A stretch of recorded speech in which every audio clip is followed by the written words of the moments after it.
Hello friends, welcome to our channel. நம்ம இன்னைக்கு என்ன பார்க்க போகிறோம் அப்படின்னா, வினைச்செயல் வகை அப்படிங்கிற ஒரு அதிகாரம், திருக்குறள் அதிகாரத்தை தான் வந்து பார்க்க போகிறோம். இந்த மாதிரி இன்னும் நிறைய விஷயங்கள் தெரிஞ்சுக்கணும் அப்படின்னா நம்ம சேனலுக்கு சப்ஸ்கிரைப் பண்ணிக்கோங்க. ஓகே, நம்ம போய் பார்த்துக்குவோம்.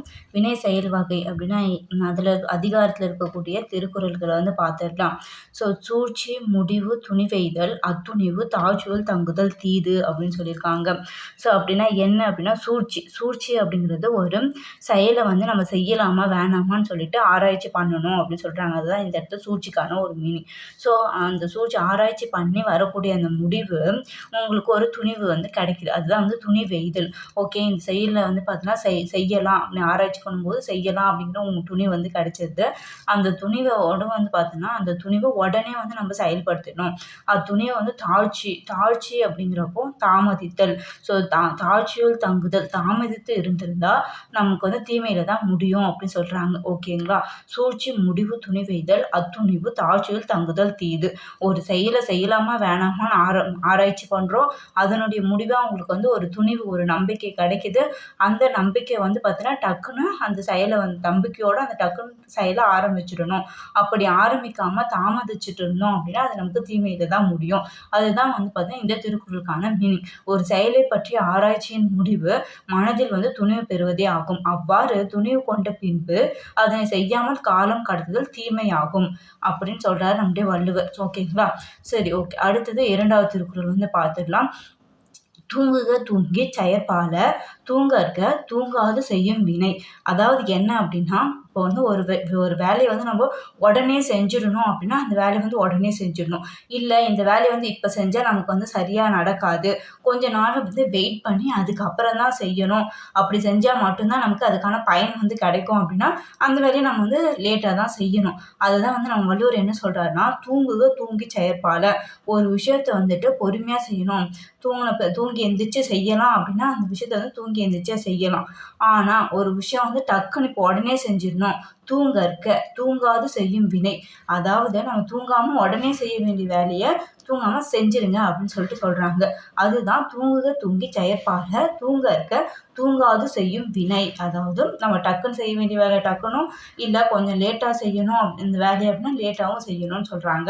அதாவது காலம் கடந்து செய்வதற்கு உரிய செயல்களை காலம் தாழ்த்தியே செய்ய வேண்டும். கடத்தாமல் செய்வதற்குரிய செயல்களை விரைந்து செய்ய வேண்டும் அப்படின்னு சொல்லிட்டு நம்ம வள்ளுவர் சொல்றாரு. ஓகேங்களா? அதுதான் இந்த குறளுக்கான மீனிங். ஓகே, நெக்ஸ்ட் குறள் போயிடலாம். ஒல்லும் வாய் எல்லாம் வினை நன்றே, ஒல்லாக்கால் செல்லும் வாய் நோக்கிச் செயல்.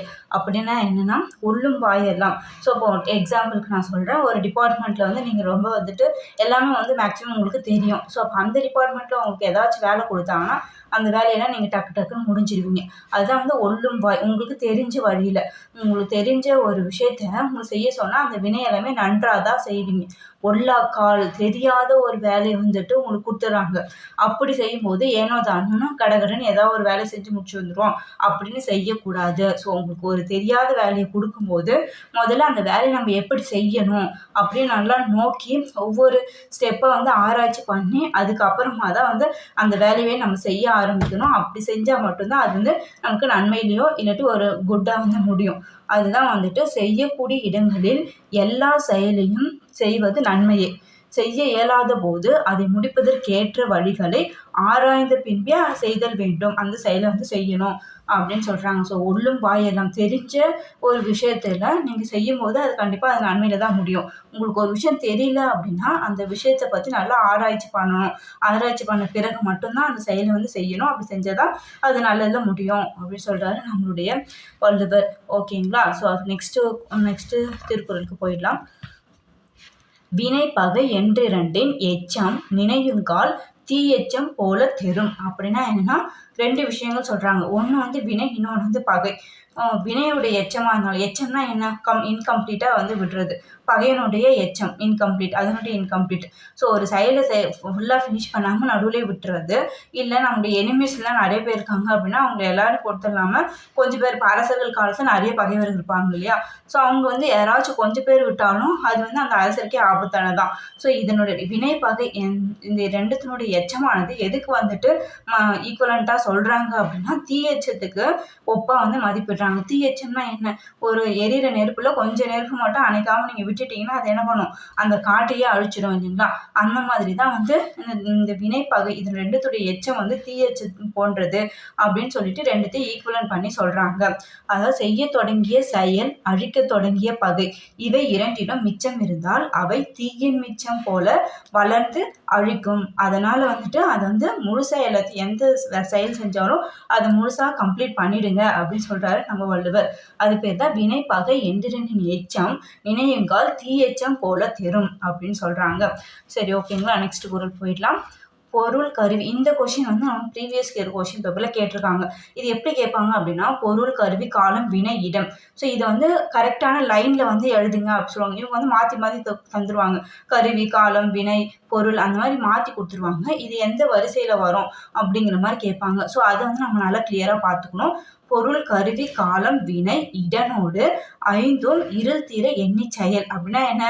ஒரு செயலை செய்ய போறோம் அப்படின்னா அதுக்கு முன்னாடி நம்ம கிட்ட என்னென்னலாம் இருக்கணும்னு சொல்றாங்க.